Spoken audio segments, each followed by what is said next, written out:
C is Indian by birth. हाम्रो त सालनाल गाडिएको छ यो माटोमा।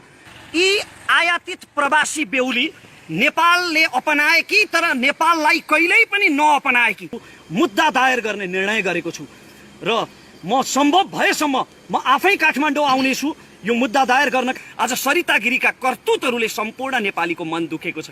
नमस्कार, म धरानबाट रमेश प्रसाई। आज पनि एउटा अत्यन्तै संवेदनशील विषय लिएर तपाईँ समक्ष आएको छु। मलाई विश्वास छ कि यो विषयको गम्भीरता बुझेर मेरा विद्वान शुभचिन्तकहरूले यो भिडियोलाई सक्दो शेयर गर्नु नै हुनेछ। मलाई केही मित्रहरूको चेतना देखेर बडो दया लाग्छ। उनीहरू भन्छन् मैले केपी ओलीको गुणगान गाएँ रे, त्यसकारण म नेकपाको कार्यकर्ता भएँ रे। मैले काङ्ग्रेसको महासमिति बैठकको बेलामा काङ्ग्रेसको नेतृत्व युवा नेताहरू गगन थापा र विश्वप्रकाश शर्माको हातमा आउनुपर्छ भने के म काङ्ग्रेसको कार्यकर्ता भएँ? कि त उहाँहरूको मस्तिष्क पक्षपाती हुनुपर्छ, कि त स्मरण शक्ति आदि हुनुपर्छ। मोदी भ्रमणको सन्दर्भमा सबैभन्दा पहिले सरकारको आलोचना गर्ने, सशक्त आलोचना गर्ने सायद म नै थिएँ।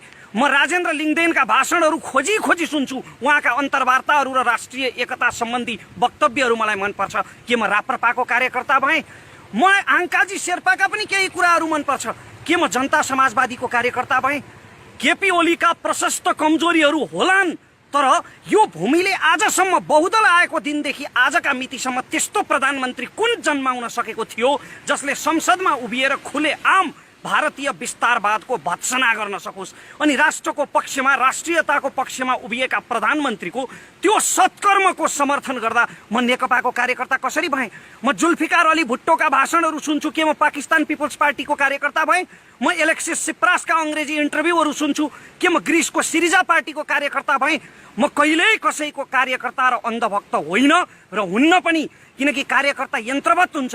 कार्यकर्ताको आफ्नो विचार हुँदैन, तर म मेरो ब्रह्मले देखेको सत्य बोल्छु, चाहे कसैलाई मन परोस् वा नपरोस्।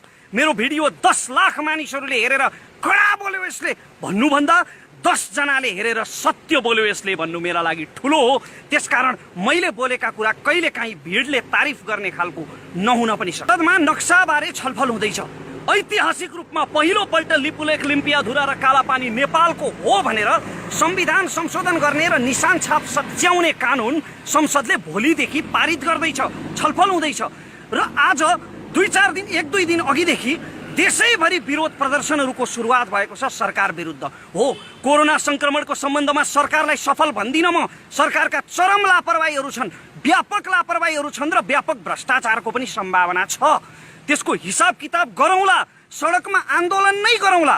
तर अहिले भइरहेका प्रदर्शनहरूलाई भारतीय मिडियाहरूले कसरी देखाइरहेका छन् हेर्नुहोला र सुन्नुहोला। भारतीय मिडियामा देखिएका समाचारहरू, उनीहरू भनिरहेका छन् कि नेपालीहरूले नै नेपालको नयाँ नक्साको विरोध गरेर सरकार विरुद्ध प्रदर्शन गरिरहेका छन्।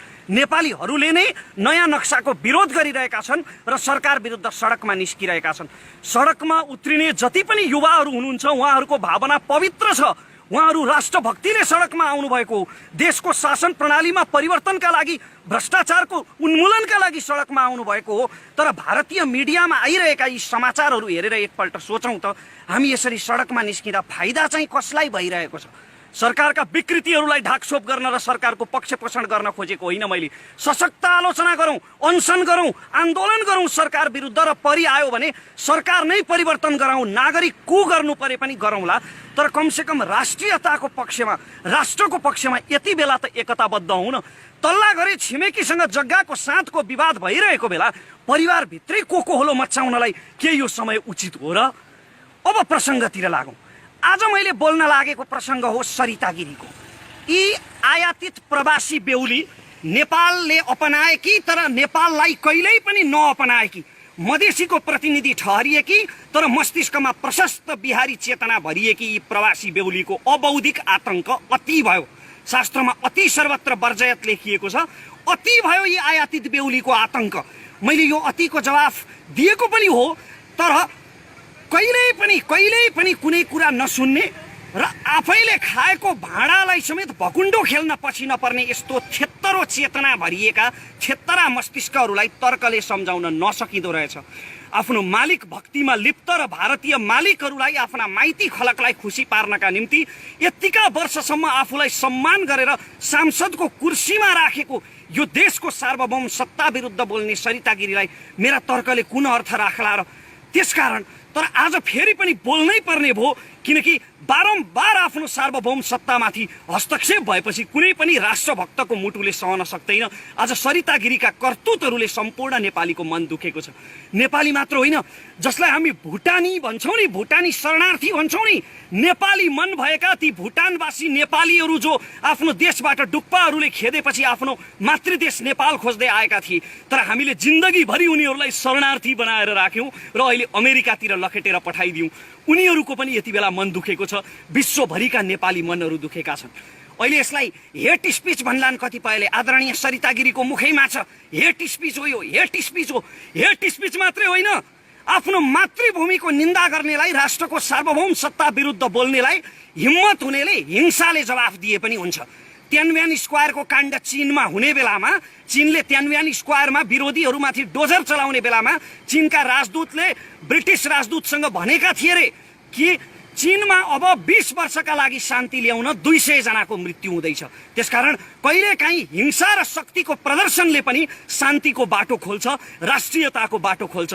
अहिले सरिता गिरीको विरोधमा जुन राष्ट्रिय एकता देखिएको छ नि, यो त्यति बेलै देखिनु पर्थ्यो जति बेला उपराष्ट्रपति परमानन्द झाले हिन्दीमा बकेर शपथ लिएका थिए।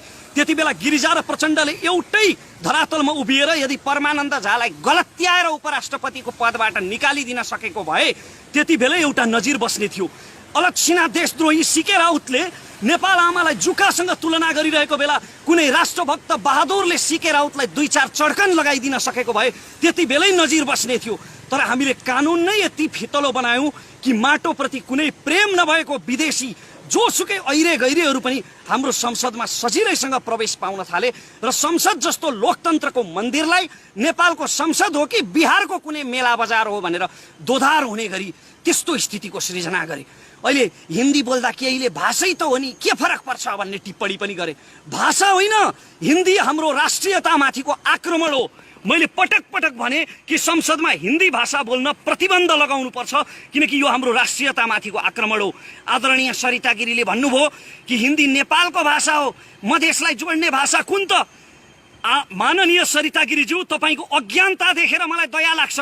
तपाईँले गङ्गा चौधरीको बौद्धिकतामाथि प्रश्न उठाउनु भयो, तर तपाईँको अबौद्धिकता देखेर चाहिँ मलाई दया लाग्छ। नेपालमा लिच्छवीहरू भारतबाट आएका थिए, तर ती लिच्छवीहरू हिन्दी बोल्दैनथे। इतिहासका पाना खोतलेर हेर्नुहोला, बौद्ध धर्ममा पाली भाषाको प्रयोग गरिन्थ्यो गणराज्यहरूमा। अनि नेपाली भाषाको पहिलो अभिलेख विक्रम सम्वत 1312मै फेला परेको छ। अशोक चल्लको अभिलेख, हाम्रा आला आली अटरी अटल गरी अक्र्या छु, यो नेपाली भाषाको प्राचीन रूप थियो। हामीले कहिल्यै पनि हिन्दीको काँध चढ्नु परेन संवाद गर्नका निम्ति। नेपाली भाषाको इतिहास त्यति पुरानो हो। र यदि तपाईँ तराईको प्रसङ्ग कुरा गर्नुहुन्छ भने, यदि तपाईँ तराईको विषयमा कुरा गर्नुहुन्छ भने, तराईको सबैभन्दा प्राचीन भाषा मैथिली हो। र रामायणमा यदि हेर्ने हो भने, जब अयोध्याबाट भगवान रामचन्द्र आएको बेला अयोध्यावासीहरू संस्कृतमा कुरा गर्थे, त्यति बेला पनि मिथिलावासीहरू मैथिलीमा बोल्थे। त्यसकारण सबैभन्दा प्राचीन तराईको भाषा मैथिली हो। तर अहिले जबरजस्त तराईमाथि हिन्दीलाई लादिँदैछ। र यो पहाड र तराईको विवाद होइन, किनभने सरिता गिरी कुनै तराईभाषी हुँदै होइनन्। मधेसी जनताको अधिकार हनन गरेर, कुनै मधेसी उम्मेदवारको अधिकार हनन गरेर जबरजस्ती संसदमा पुगेकी भारतीय हुन्। She is Indian by birth. हाम्रो त सालनाल गाडिएको छ यो माटोमा। त्यसकारण मलाई जति दुःख लाग्छ, यो देश दुख्दा मलाई जति दुख्छ, एउटा तराईवासी नेपालीलाई पनि त्यति नै दुख्छ, किनभने यही माटोमा सालनाल गाडिएको छ। त्यसैले त तराईबाट राष्ट्रभक्त गङ्गा चौधरी जस्ता सभासद जन्मन्छन्, जसले सधैँ निरन्तर राष्ट्रियताको पक्षमा बोल्छन्। तराईको प्रतिनिधित्व सरिता गिरी जस्ताले होइन, गङ्गा चौधरी जस्ताले गर्छन्। तर हाम्रो कानुन यति फितलो भयो कि हामीले कुनै पनि विदेशीलाई आफ्नो संसदमा सजिलैसँग प्रवेश पाउने गरी कानुनमा व्यवस्था गर्यौँ। अहिले मधेसी भनिने दलहरू माग गरिरहेका छन् कि संविधान संशोधन गरेर विवाहित अङ्गीकृतलाई पनि प्रधानमन्त्री राष्ट्रपति हुने अधिकार दिनुपर्छ। भारतबाट विवाह गरेर आएका सरिता गिरी जस्ता इन्डियनहरू, जसको रगतमा भारत भरिएको छ, बाजा गाजा बजाएर र सिन्दुर पहिराएर कुनै नेपालीले भित्र्याउँदैमा कोही नेपाली हुँदैन भन्ने कुरा सरिता गिरीको वक्तव्यले त प्रमाणित गरिसक्यो नि। त तर उनीहरू भनिरहेका छन् कि यस्ता विवाहित अङ्गीकृत भारतीयहरूलाई पनि नेपालमा प्रधानमन्त्री वा राष्ट्रपति हुने अधिकार दिनुपर्छ। अब तपाईँ सोच्नुहोस् त, एकजना सरिता गिरी आउँदा एकजना अङ्गीकृत इन्डियनको कारणले यत्रो वितण्डा मच्चिरहेको छ भने साराका सारा अङ्गीकृतहरूको संसदमा बहुमत भयो भने के होला? सिक्किम विलय भएको यसरी नै हो। फिजीमा भारतीय अङ्गीकृतहरू भरेर फिजीको सत्ता भारतीयहरूले कब्जा गर्न खोजेको यसरी नै हो। त्यसकारण यस्ता षड्यन्त्रहरूप्रति सचेत हुन जरुरी छ र यति बेला सरिता गिरीलाई संसदबाट निलम्बन गर्ने मात्रै होइन, उनको नागरिकतासम्म खारेज गर्न जरुरी छ, किनकि उनी कुनै पनि हालतमा नेपाली नागरिक हुन योग्य छैनन्। भाषाको विषयमा त उनले तर्क नगरे पनि हुन्छ, किनकि उनको अज्ञानता, उनको अबौद्धिकता, न उनीलाई इतिहासको बारेमा थाहा छ न भाषाको बारेमा। माननीय सरिता गिरीज्यू, तपाईको पदको मर्यादा मैले अलिकति राख्नुपर्ने थियो होला, तर तपाईको आफ्नै मर्यादा उल्लङ्घनको कारणले गर्दा तपाईलाई माननीय होइन अमान्य सरिता गिरी भन्न मन लाग्छ। खैर, मेरो देशको सांसद पदको मर्यादा राख्दै अहिलेलाई माननीय नै भनौँ। माननीय सरिता गिरीज्यू, तपाईलाई यदि साँच्चीकै बौद्धिक बहस गर्ने इच्छा छ भने तपाईले बडो बौद्धिकतामाथि प्रश्न उठाउनुभयो, गङ्गा चौधरीको बौद्धिकतामाथि। हुन त बौद्धिकताको आवश्यकता पर्दैन राष्ट्रको पक्षमा बोल्नलाई, भावना भए हुन्छ। तर पनि तपाईलाई यदि बौद्धिक बहस नै गर्ने इच्छा छ भने बुद्धिनारायण श्रेष्ठ जस्ता सीमाविदहरूसँग गर्नुहोस्, रमेश दुलाल जस्ता सीमा सम्बन्धी अध्येताहरूसँग गर्नुहोस्, जोसँग 1827 देखिका एक नक्साहरू छन्, रिसर्च गरेर राख्नु भएको छ उहाँहरूले कि लिपुलेख, लिम्पियाधुरा र कालापानी कसको हो भनेर। बौद्धिक बहस गर्ने इच्छा छ भने उहाँसँग गर्नुहोस्, हावामा हिट भएर प्रश्न सोध्नै नजान्ने पत्रकारहरूसँग होइन।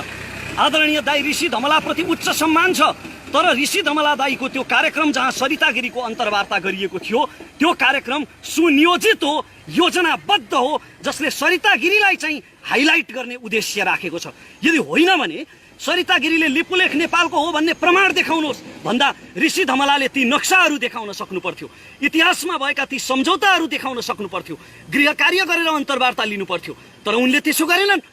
यसले त एउटै कुरा देखिन्छ कि त्यो अन्तर्वार्ताको एउटै उद्देश्य सरिता गिरीको एजेन्डालाई हाइलाइट गर्ने थियो।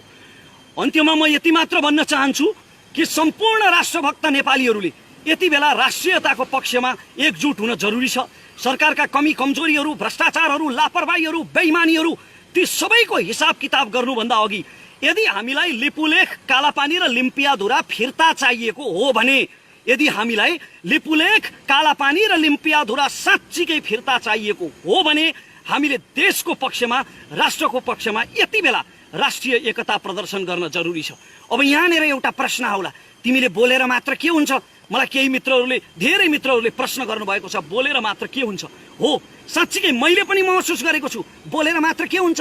यदि मैले दिएका यी तर्कहरू सरिता गिरीकै कानमा पुगेछन् भने पनि ती अराष्ट्रिय कानहरूमा यो राष्ट्रियता कहाँ अटाउन सक्छ र? त्यसकारणले अब मैले बोल्नुभन्दा एक कदम अगाडि बढेर आफूले सकेको, एउटा साधारण नागरिकले सकेको एक्सन लिने निर्णय गरेको छु।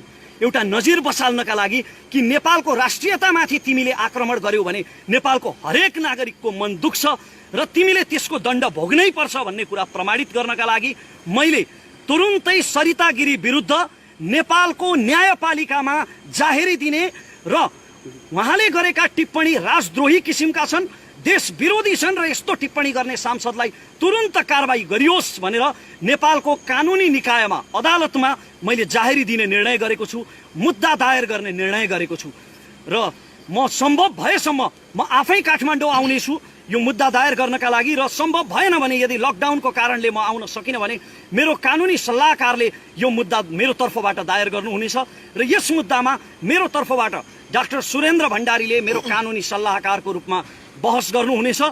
उहाँको, डाक्टर सुरेन्द्र भण्डारीको अभियानसँग, उहाँको राजनैतिक धारणासँग, उहाँका विचारहरूसँग मेरा धेरै विमतिहरू छन्। उहाँको अभियानसँग मेरो कुनै सम्बन्ध छैन, तर राष्ट्रियताको मुद्दामा, यो मुद्दामा उहाँले मलाई सहयोग गर्ने वचन दिनुभएको छ र सायद मेरो आर्थिक क्षमतालाई बुझेर पनि होला उहाँले यो मुद्दा मेरो तर्फबाट निःशुल्क लड्ने वचन दिनुभएको छ। म उहाँलाई यसका लागि धन्यवाद दिन चाहन्छु र तपाईहरू सबैलाई म यो भन्न चाहन्छु जाँदा जाँदै कि जहाँबाट जसरी सकिन्छ, को कता, को कुन जातको, को कुन धर्मको, को कुन दलको, को कुन खेमाको भन्ने कुरा यति बेला नसोचिकन राष्ट्रियताको पक्षमा एकजुट हौं र यस्ता देशद्रोहीहरूलाई हतोत्साहित गरौं। जय देश।